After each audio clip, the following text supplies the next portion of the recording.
पावसाच्या उघडीपीमुळे कमाल तापमानाचा पारा 30 पार असून उन्हाचा चटका आणि उकाडा तापदायक ठरतोय।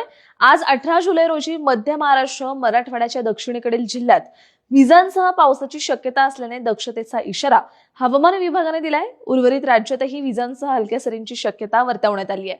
गुरुवारी म्हणजेच काल 17 जुलै रोजी सकाळपर्यंतच्या 24 तासांमध्ये कोकण घाटमाथ्यावर मध्यम ते जोरदार सरींनी हजेरी लावली। मराठवाड्यात तुरळक ठिकाणी अतिवृष्टी झाली असून परभणीतील सेलू येथे राज्यातील उच्चांकी 130 मिलीमीटर पावसाची नोंद झाली। लातूर, धाराशिव, जालना जिल्ह्यात जोरदार पाऊस कोसळला।